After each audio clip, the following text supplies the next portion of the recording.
there, very good evening and a warm welcome to the news live on Rupavahini channel I. I'm Sharon Mascarenhas. I'm Movin Hettiarachi and here are today's headlines.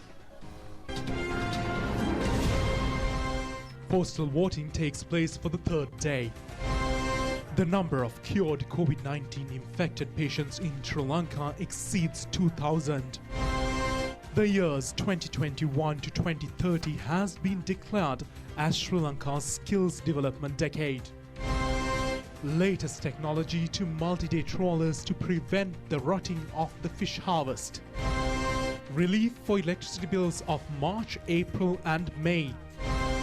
The highest number of corona infections recorded daily on a global basis has been reported in the past 24 hours. On to the stories in detail now, starting off with local news. Postal voting of the 2020 general election has been successfully concluded for the third day today. Executive Director of the PAFROL organization, Attorney-at-Law Rohana Hettiarachi says that the postal voting has so far been conducted peacefully.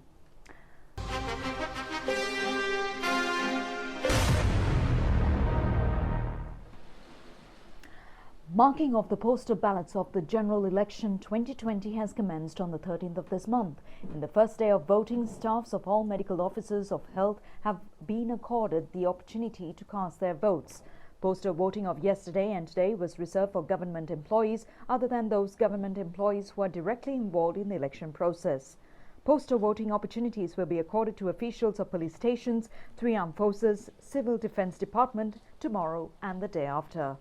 The Elections Commission has taken measures to allow 2 more additional days to the government servants who are unable to cast their postal votes on the designated dates to cast their votes. Accordingly, such government employees will be able to mark their postal ballots on the 20th and 21st of this month. They will be accorded the opportunity to cast their votes in the presence of the relevant district returning officials. Executive Director of the PAFROL organization, Attorney-at-Law Rohana Hettiarachi said that no serious incidents have been reported so far. Taking of photos by voters has been reported. Police have intervened in this matter. Certain incidents of display of photos, distribution of leaflets in the vicinity of polling centers have also been reported. He has expressed hope of being able to conduct postal voting peacefully in the next few days as well.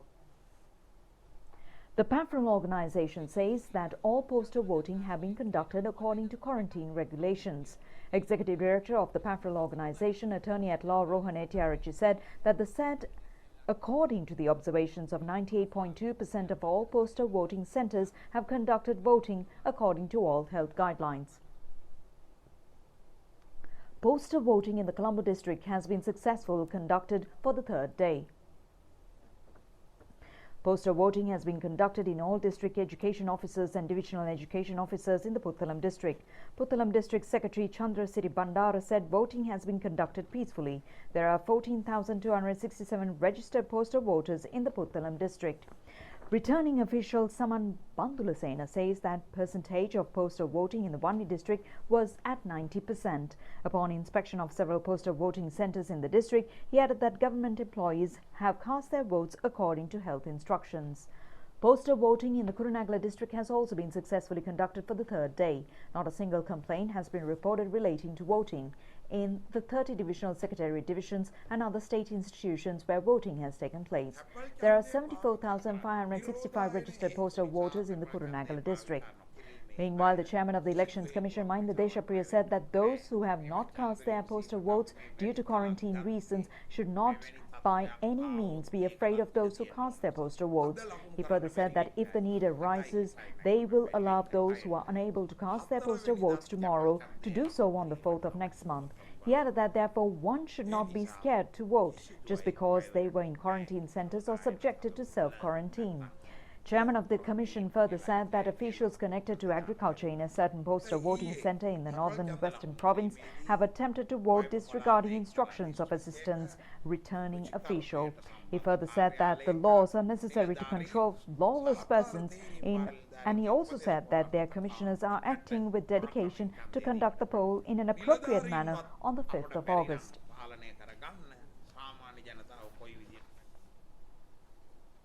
Meanwhile, President Gotabaya Rajapaksa has declared the decade 2021 to 2030 as the skills development decade of Sri Lanka. It is expected to achieve a transformative progress in the field of educational reforms and skills according to the national policy document of the government's vision of prosperity to build the country, or the Ratahadana Saubhagya Dakma. Plans of the skills development decade have been formulated according to the progress achieved in the World Youth Skills Day program. This day has been established through a proposal presented to the United Nations General Assembly by the then President and present Prime Minister Mahinda Rajapaksa. The action plan on global agenda paper of the skills promotion and sustainable development of the next generation is being prepared, targeting the year 2030 in line with the global tendencies. The anticipated goals of the skills development decade include reducing the unskilled labour force of the island to the level of 10% of the population and the creation of a generation of people equipped with knowledge of digital technology who are able to carry forward the development agenda of the country. The ultimate objective is to turn Sri Lanka the centre of human resource development of Asia. The need to shape the general education, tertiary education and vocational education to achieve this goal has been highlighted. It is also hoped to generate additional revenue through transformations in the education sector, foreign investments, attraction of foreign students, and also through enhancement of foreign exchange earned by skilled labour engaged in overseas employment. The national policy framework of the Ratahadana Saubhagya Dakma considers an extremely important factors the knowledge, skills and abilities of countrymen for future progress. The President says that a public dialogue will be conducted in the next few weeks regarding the transformative work plan. It is expected through this process to find out whether the introduced institutions would enable to realise the genuine needs of the national level institutions, students, educationists, parents and other professional groups. A communique issued by the Presidential Media Division says that the public opinion will also be taken into consideration in preparation of the final draft of the transformative agenda paper of the skills development decade. Meanwhile, the number of COVID-19 patients fully recovered has exceeded 2,000. As a percentage, this amounts to 75%. Only 3 COVID-19 patients were reported from Sri Lanka today. These patients have arrived from Qatar.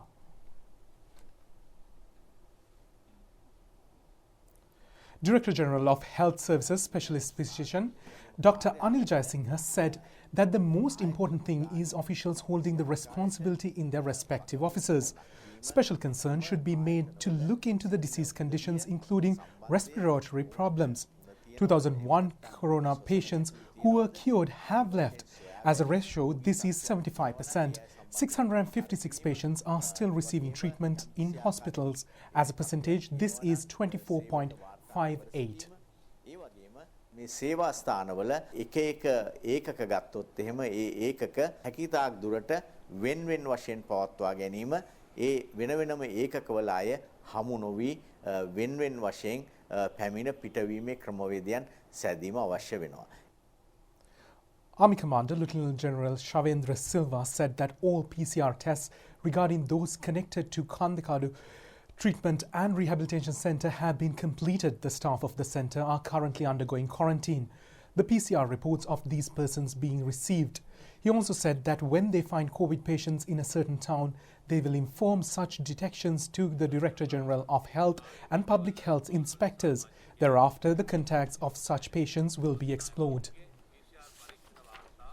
දින සිට පටන් නිකුත් කිරීමට කටයුතු කරන ලැබුවා. ඒ හා සමගම යම් කිසි චකිතයක් සමහර අය උරුන්න අතරේ පැවිලා තිබෙනවා. මේ නගරයෙන් හමුණා මේ නගරයෙන් හමුණා කියලා කියනවා. ඊට හේතු වෙලා තියෙන සමහර කොවිඩ් ආසාදිතයන් සොයාගත්තම ඒ ප්‍රදේශවල සෞඛ්‍ය අධ්‍යක්ෂකවරයාට PHI මහත්තයාට අපි දරුම් දෙනු ලබනවා. ඒකට ඔවුන් හා සම්බන්ධ වුණු ප්‍රථම ප්‍රාථමික නැත්නම් දෙවෙනි කොන්ටැක්ට්ස් තියනවාද කියලා ඒකට හේයුමට කටයුතු කරනවා. ඒ ආකාරයෙන් ගියාම සමහර පුද්ගලයන් හිතනවා ඒ කොවිඩ් ආසාදිත වෙච්ච පුද්ගලයා ගමට ආපු හින්දා ඒ පළාතම සමහරලාට ලොක්ඩවුන් එකකට යයි කියලා. නමුත් එහෙම තත්ත්වයක් නැහැ. සමහර මේ ආකාරයෙන් උපදේශකවරු නිවස් වලටවත් ඇවිල්ලා නැති කට්ටියගේ ප්‍රදේශවලත් මේ ආකාරයෙන් කතිකාවක් ඇවිල්ලා තියෙනවා.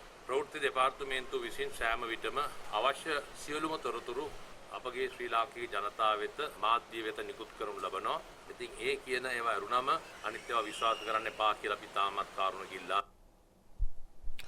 PCR tests were obtained today for 150 persons who have had close contact with COVID-19 patients reported from Rajanganaya. The test has taken place at Rajanganaya 5th Sports Fair premises. It has also been reported that so far 730 people in area were subjected to PCR tests. District Public Health Inspectors Association says 640 persons have been subjected to self-quarantine in Polonnaruwa district. Those who have undergone self-quarantine were those identified as maintained close contact with patients. Obtaining of biosamples of 51 persons in Gonapenwala in Ambalangoda has taken place in college today.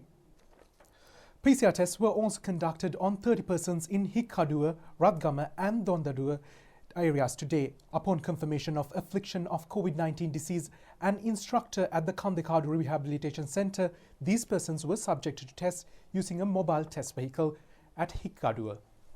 80 persons who have had contact with 2 COVID-19 patients reported from Gampaha were also subjected to PCR tests today. Their biotissue samples were obtained at Gampaha Urban Council Stadium Hall. A group of Sri Lankans stranded in Maldives have returned to the island from Mattala Mahinda Rajapaksa Airport. The group included 176 persons. All of them were subject to PCR tests in the airport itself. Consultant specialist Dr. Sudat Amaravira also says that it is compulsory for wear face masks in the appropriate manner in the face of the corona pandemic. He made these remarks participating in the Nuga Sevana program of the national television today. Programs and operations are being conducted island-wide to enlighten the general public on the importance of wearing a face mask properly as instructed by the health divisions.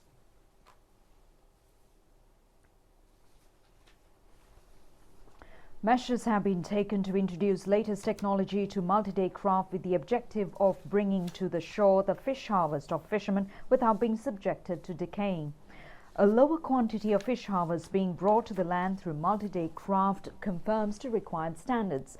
A larger portion is being used for processing dry fish as it lacks the required quality standards. It has also been pointed out that due to the failure to control the anticipated temperature in the multi-day craft, the qualitative status of the fish output is being diminished by around 70%. In the multi-day fishing boats, fish harvest is being stored in ice for a period between 30 to 45 days. The Nara Institute says that inappropriate storage facilities cause an adverse impact on export trade, local fish supply as well as on prices. As a result of the post-harvest losses, the economy is deprived of an income of more than 22 million rupees annually. Out of the 5,800 registered multi-day craft, around 4,885 are engaged in active service.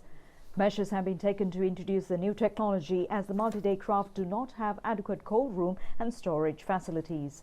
Ministers Douglas Devananda and Dr. Bandula Gunawardena have signed the relevant agreement of understanding in this regard at the Ministry of Fisheries today. Minister Douglas Devananda said that the Nara Institute under his ministry and the RADA Institute under the ministry of Minister Dr. Bandula Gunawardena have jointly prepared a program to provide solutions to the problems of fishermen. According to the new plan, an allowance is scheduled to be provided to the fishermen of multi-day trawlers.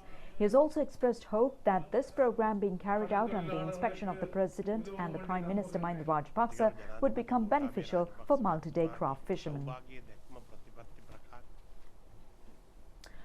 Vice Admiral Nishanta Ulugethanna has been appointed as the 24th Navy Commander of the Sri Lankan Navy.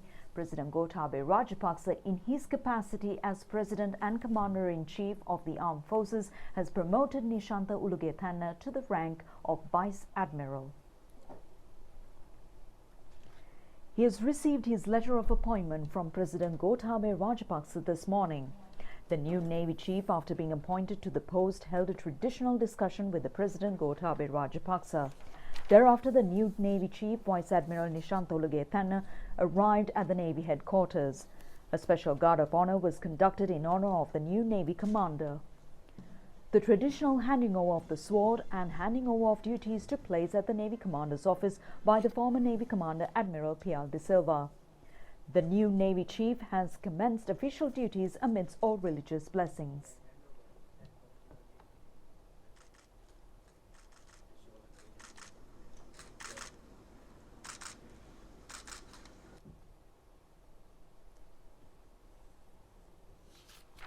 Nishanto Lugetanga, who is an outstanding old boy of Royal College Colombo, joined the Sri Lankan Navy as a cadet officer in 1985.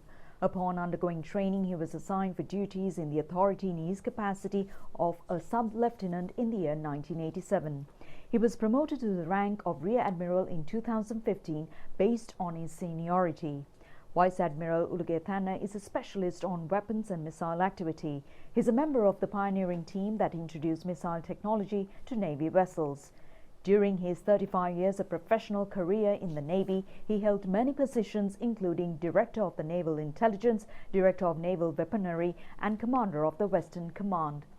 He has also attended duties in numerous Navy craft as well. Prior to this appointment, he has also acted as the Deputy Navy Chief of Staff and Commander of the Western Naval Command.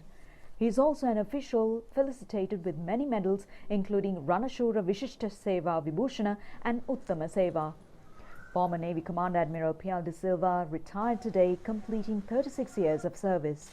He was also accorded a Guard of Honor while leaving the Navy headquarters.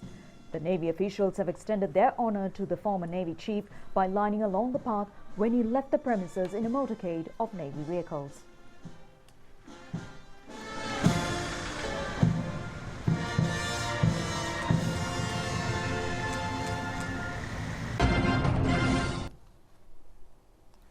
The government has decided to grant relief for electricity bills of consumers for the months of March, April and May.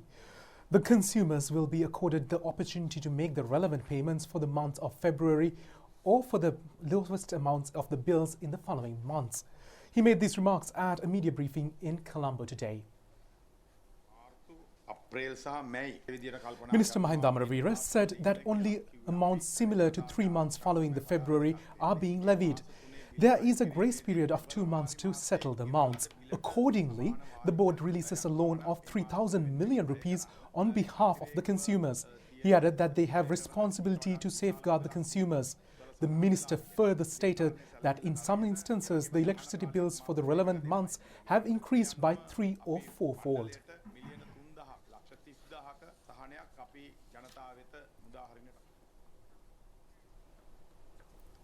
Meanwhile, the Corona Global will be coming back.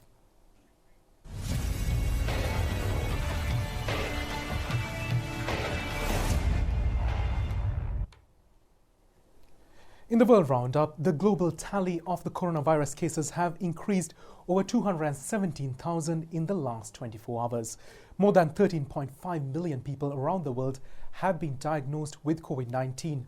7.9 million have recovered and more than 582,300 have died from the disease. Thus far, the US, Brazil, the United Kingdom, Mexico and Italy have recorded the most deaths. The United States recorded over 65,000 new coronavirus infections in the last 24 hours. The total number of cases recorded in the country since the start of the pandemic has now exceeded 3.5 million mark. COVID-19 also claimed 935 new victims in the United States in the past 24 hours, bringing the total deaths toll over 139,000. Meanwhile, Brazil recorded more than 43,000 new cases of the novel coronavirus in the 24 hours and over 1,300 additional deaths. The nation has now registered over 1.9 million total confirmed deaths and more than 74,000 deaths. India has recorded over 29,000 cases for the second consecutive day in the last 24 hours, taking the tally for more than 956,000 cases thus far. A total of more than 600,000 patients in the country have recovered thus far. A total of 24,703 COVID-19 related deaths have occurred in the country thus far. In the meantime, India has joined many other countries and cities across the globe in reimposing localized lockdowns following a sharp spike in the number of new coronavirus cases in the country. Russia has reported 6,422 new coronavirus cases, pushing its confirmed national tally to 746,369, the fourth highest in the world. 156 people have died in the virus in the last 24 hours, bringing the official death toll to 11,700. The European Commission has said the European Union states should launch earlier, broader vaccination campaigns against the flu this year to reduce the risk of simultaneous influenza and COVID-19 outbreaks in the autumn. The EU executive wants to prevent the risk of hospitals being again overwhelmed by the surge of patients, as happening at the peak of the COVID-19 pandemic in Europe in March and April. Meanwhile, the resurgence of COVID-19 is creating another health crisis as hospitals filled and patients are fearful or unable to seek for non-emergency care. With the US coronavirus infections reaching new heights, doctors and hospitals have encountered with the sharp declines in patients seeking routine medical care and screenings and a rise in patients with worsened health conditions due to delayed care. A coronavirus resurgence in the U.S. is creating a second health crisis. With hospitals full of patients suffering from the highly contagious respiratory disease, many with other health problems are avoiding treatment for fear of contracting COVID-19. Lynn Jeffers is the chief medical officer at a hospital in Oxnard, California. She says they're seeing a sharp drop in patients seeking routine medical care with life-threatening consequences. The other day there was somebody who had had symptoms a few days prior and didn't want to tell their loved one because they were afraid they were going to make them go to the hospital or call a doctor. And in fact, a couple days later, they come in with a heart attack because they didn't tell anybody. Now hospitals and doctors are sounding the alarm. These are people who are also delaying their mammograms and their colonoscopies and might be delaying their diagnosis of breast cancer or colon cancer. We know these things are still happening despite COVID. COVID doesn't know the difference and your heart doesn't know the difference. The result is a healthcare crisis in the making, says oncologist Dr. Deborah Patt. She is increasingly seeing patients with alarming conditions trying to wait out the coronavirus pandemic. I had another patient who came in when he was having a lot of falls, and he didn't come in to see his doctor when he was a little bit dizzy. He waited until he'd had falls, and they were more pronounced. So he had, a softball-sized brain tumor by the time he had come in and presented for evaluation. Pat says screening mammograms are down by 90% in Austin, Texas, where she specializes in breast cancer. That means some tumors will be missed. With diseases allowed to progress before they're diagnosed, Pat expects mortality rates from cancer to skyrocket in the years after the pandemic. Meanwhile, Moderna Inc.'s experimental vaccine for COVID-19 showed it was safe and provoked immune responses in all 45 healthy volunteers in an ongoing early-stage study. US researchers has reported this yesterday. The first COVID-19 vaccine tested in people showed early promising results on Tuesday. Biotech firm Moderna was the first to start human testing of an experimental vaccine for the coronavirus in March. US researchers reported that this early-stage study found the vaccine was safe and induced immune responses in all 45 healthy volunteers. Top US infectious disease expert Anthony Fauci called the results good news. His researchers developed Moderna's vaccine candidate, and he says it produced, quote, reasonably high levels of antibodies. Another positive outcome was the lack of serious side effects. However, more than half of the participants reported moderate reactions like fevers, headaches, and chills. The team says these were more likely to occur after a second, larger dose and in people who got the trial's highest dose. When injected into people, Moderna's vaccine instructs cells to make proteins that mimic the outer surface of the coronavirus. The body recognizes this as a foreign invader and mounts an immune response against it. The federal government is supporting Moderna's vaccine with nearly $500 million and has chosen it as one of the first to enter large-scale human trials. Moderna started its phase 2 trial in May and expects to begin a phase 3 trial at the end of this month. It will be conducted in some 30,000 volunteers.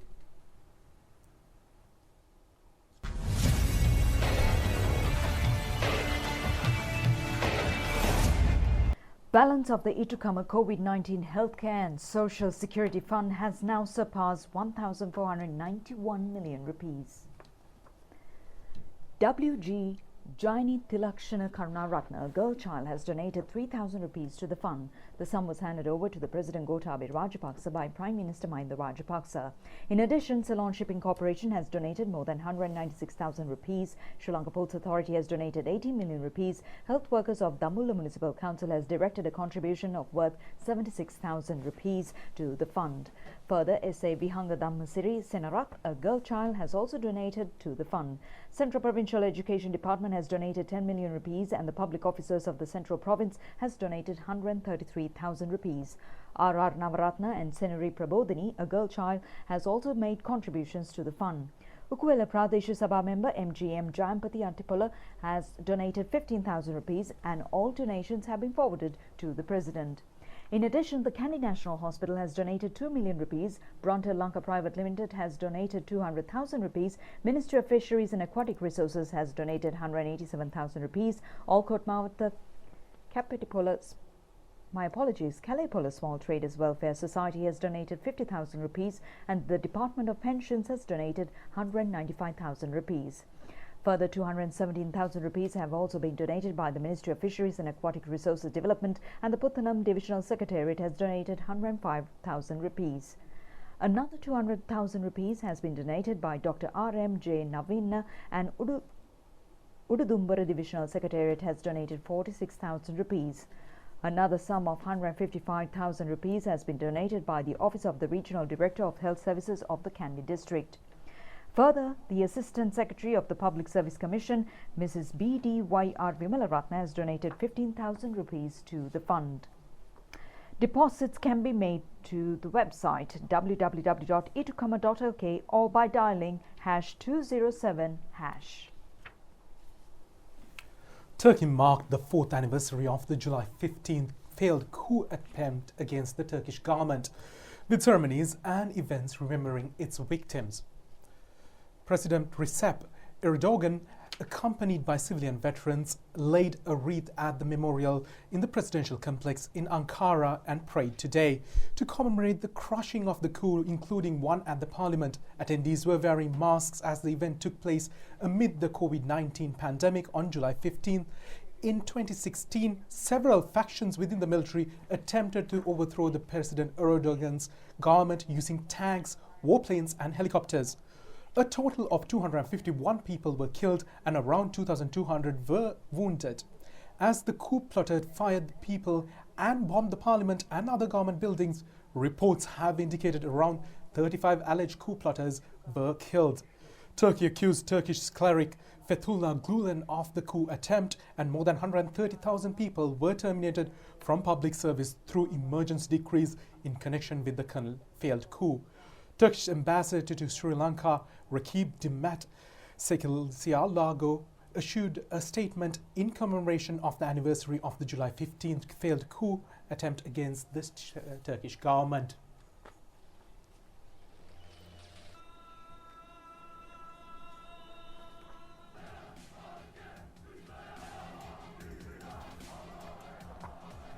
Today, we are commemorating the 4th anniversary of the sworn coup attempt of 15 July 2016.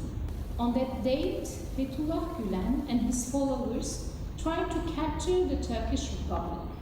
Because FETÖ's aim is to enlarge its global economic and political influence by infiltrating the state institutions, it constitutes a direct security threat for any country where it operates. I am very pleased that our collective efforts to eliminate FETÖ elements have resulted successfully in Sri Lanka. We have been informed that FETÖ-affiliated school was sold out to a Sri Lankan businessman, and FETÖ members residing in Sri Lanka have left the country. We have a long-lasting cooperation with Sri Lanka on counter-terrorism, especially international forum. This is certainly going to continue for the mutual benefit of our two countries.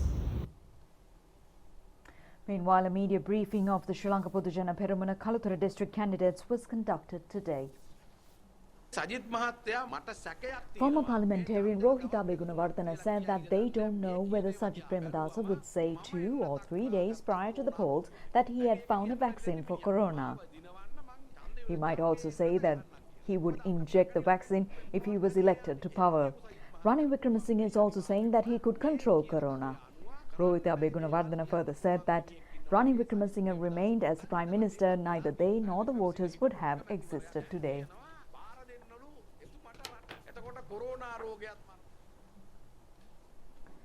Leader of the United National Party Ranil Wickremesinghe said at a public meeting in Bergama that the country should be governed under a medium and long-term policy. The meeting has been organised to consolidate victory of the UMP candidates of the Gampha district contesting the forthcoming general election. A group including former parliamentarians Ruwan Wijewardena and Arjuna Ranatunga were also present at the event. UMP candidate Ruwan Wijewardena said that UMP has a challenge at the upcoming election. He added that they are compelled to clash with the government. On the other hand, a group of comrade MPs of the party are contesting as a separate group. The candidate added that this has caused a somewhat splintering of the party. UMP leader Ranil Wickremesinghe said that they are able to eliminate corona as well as to strengthen the economy of the country. He further said that they will present a plan on Thursday. The UMP leader further said that the forthcoming poll is important to the youth. Former Ministers Ranjit Manduma Bandara, D.M. Swaminathan, Ajit P. Pereira and Ranjan Ramanayake have appeared before the Presidential Commission inquiring into the political victimization of the previous government's good governance. They have presented themselves according to summons issued by the Commission.